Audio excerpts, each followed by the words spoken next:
ご機嫌いかがでしょうか。本チャンネルでは数式モデリング技術の重要性を啓蒙する動画を配信しています。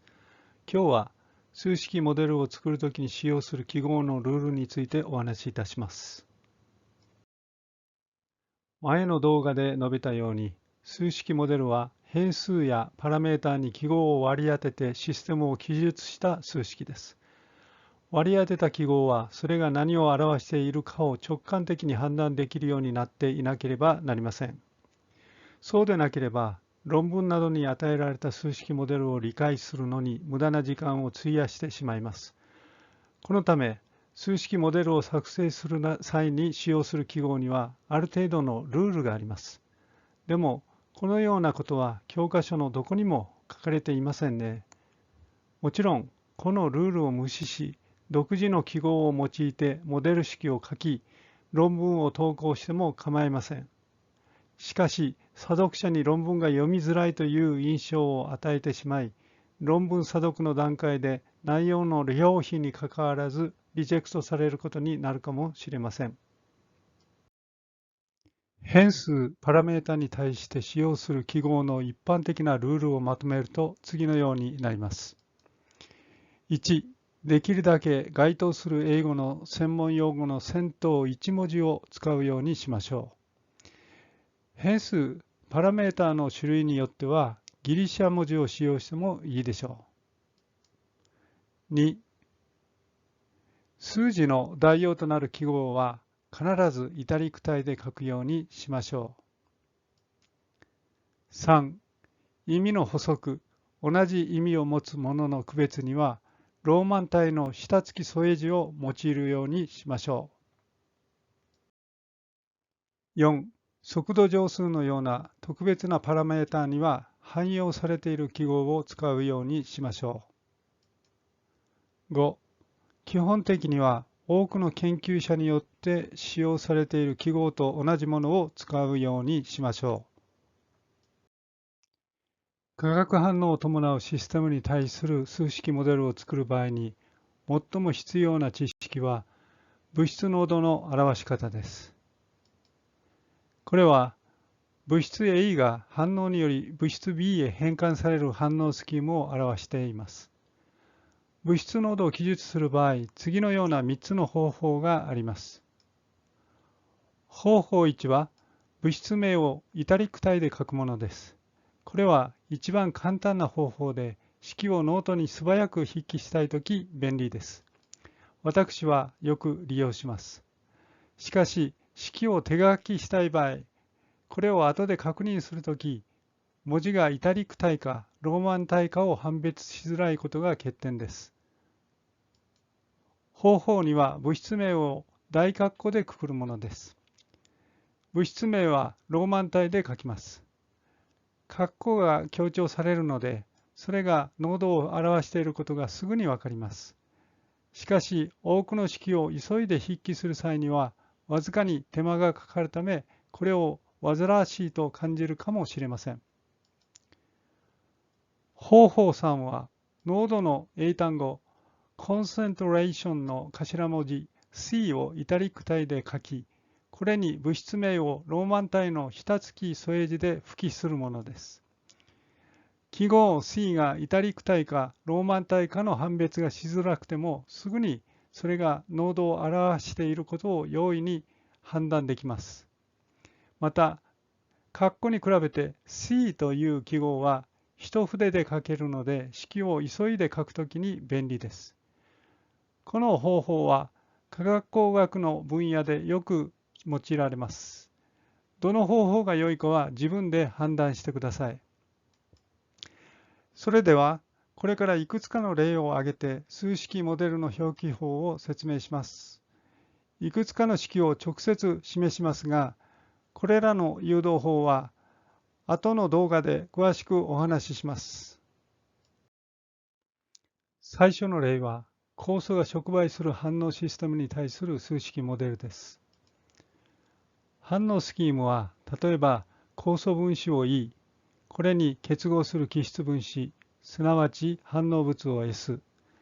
生成物を P として一式のように表します。物質を表す記号にはローマン体を用います。K は反応速度乗数です。この記号は数値の代わりなのでイタリック体で書きます。反応スキームから酵素 E はまず基質 S と結合して活性複合体 ES を形成し、その後 S を P へ変換し、離脱させて生成物 P を与えることがわかります。この時、反応の前後で酵素は変化せず、反応を迅速に進める触媒として働きます。記号には各物質の英語名の頭文字を使っているため、各物質がどのように関わっているか、あるいはどのように変化するかを理解することができます。ここで例外として、反応速度乗数の記号に、それの英語名に含まれない K の記号が使われていることについて説明します。この K は速度乗数の別名、キネティック・コンスタントに由来します。すなわち、速度乗数には記号 K を使うことが慣習となっているので、ここではこのルールに従っています。私は記号 K を見たら、すぐにそれが速度乗数であると判断します。前述の反応スキームによれば、ミカエリスメンテン式と呼ばれる酵素反応の基礎式、2式が得られます。本式の誘導法は別の動画で詳述します。式中の変数 v、s、e はすべてイタリック体の英語1文字で与えられています。繰り返しますが、イタリック体はその記号が数値の代用であることを意味します。また、パラメータである Vmax、Km では、先頭の記号はイタリック体で、その次に書かれた下付きの記号はローマン体で与えられています。Max と M はパラメータの意味を補足するための記号です。下付き添え字は変数にも付記されることがあります。しかし、この例では基質濃度は1箇所での値、すなわち水溶液中の均一な濃度だけしかないので区別する必要がありません。2式によれば、基質濃度 S が反応速度 V にどのように関わっているかがよくわかります。これは使われた記号がその意味を想像しやすいように選ばれたからです。ところで、KM については、名称とは異なる記号 K が使われています。後の動画で説明しますが、ミカエリス乗数は乖離乗数と呼ばれる速度パラメータです。この乗数に対して記号 K を用いることは慣習的なので、ミカエリス乗数にはこの記号を使用してください。ちなみに、乗数は英語で constant と書きます。これによれば、乗数には C が使われるように思うのですが、そうなっていません。乖離乗数だけでなく、平行乗数でも記号 K を用います。これはおそらく当時科学技術で最先端を走っていた国の一つであるドイツの言葉に由来するのではないかと思います。ドイツ語で乗数はコンスタンテと書きます。1911年にミカエリスとメンテンによりドイツ語で書かれた論文では、ミカエリス乗数が小文字の K で表され、これがディソチアチオンスコンスタンテ、乖離乗数と記されています。前述のように、濃度には3つの記述法があります。3式は物質名の頭文字をイタリック体で書く方法です。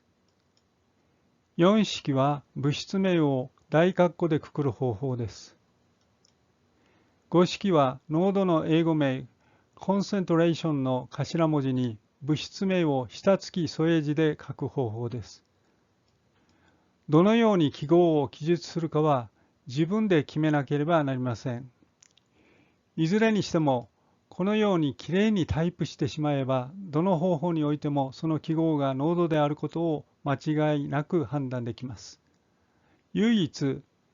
3式において E と S の並びが複合体の濃度と誤解されるかもしれません。この場合、E 中点 S と書けば、そのような誤解がなくなると思います。次の例は、基礎中の物質の化学変化を表す個体触媒反応システムに対する数式モデルです。再び、反応スキームはローマン体の物質名を使って表しています。このスキームに対する式は、6式のようになります。これは、ラングミュア・ヒンシェルウッド式という個体触媒反応の基礎式です。酵素反応速度式と形がよく似ていますね。当然です。どちらも触媒反応であり、反応物が触媒と結合して複合体を形成する過程を考慮して導かれた式であるからです。この式では物質の濃度ではなく分圧が変数です。このため圧力の英語名であるプレッシャーの P をイタリック体で書き圧力を表しています。また A と B の分圧を区別するため P に下付き添え字として物質名をローマン体で付記しています。個体触媒反応システムでは圧力の表記に方法1にはあまり使われていないように思います。次の例は微生物反応システムです。微生物は基質を栄養源として自己触媒反応により増殖したり、生成物を作ったりします。ここに示す反応スキームは、この変化を表す方法の一例です。矢印とプラスの記号は微生物の作用で基質 S から微生物 X と生成物 P が生じることを意味します。ここでは微生物を X で表していますが、これは関数関係を表す一般的な式 y=fx において独立変数として使われている x に由来するものと思われます。このように各分野において物質名とは無関係で慣習的に使われている記号がある場合、それに従うのが良いと思います。微生物と基質の濃度変化は、それぞれ7、8式のように与えられます。7式はモノ式と呼ばれています。変数、パラメータの値はすべて英語のイタリック体1文字で与えられています。また意味を明確にするため、パラメータには下付き添え字がローマン体で与えられています。次の例は一般的な化学反応システムに対する数式モデルです。反応スキームが旧式で与えられているものとします。すなわち物質 A は物質 B となり、B はさらに物質 C になります。このような反応スキームに従う反応を逐次反応と言います。ここでも A、B、C は物質名なのでローマン体で書かれていることに注意してください。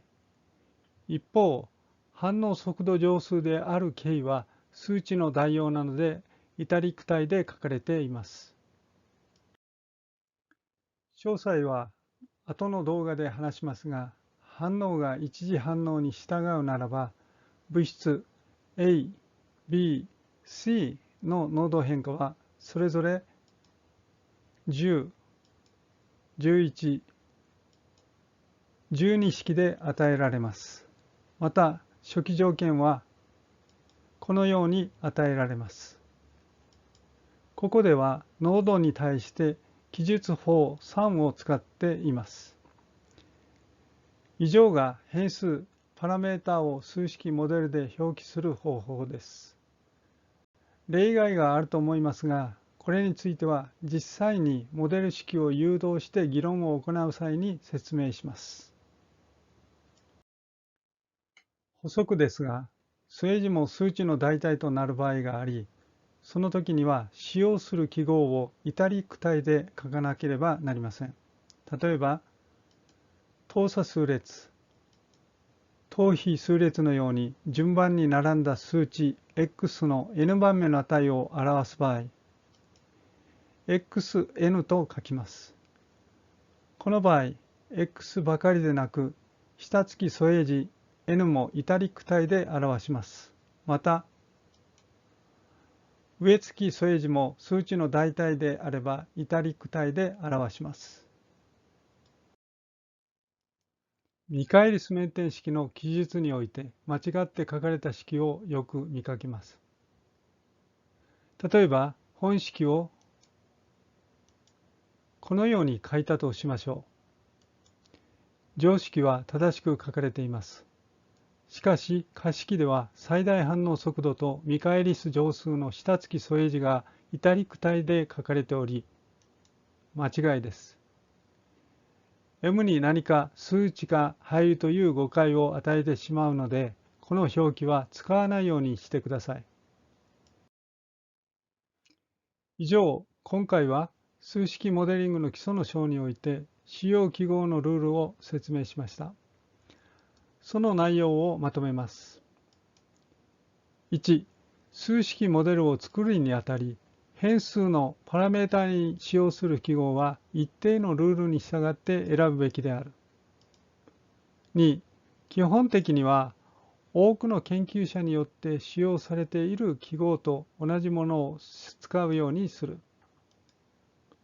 3、数値に置き換わる記号は添え字を含めイタリック体で表すようにする。4、数値の代用でない記号はローマン体で表すようにする。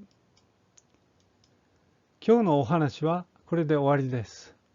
もう少しだけ数式モデリングの基礎についての話が続きます。本気強く聞き理解してください。それではごきげんよう。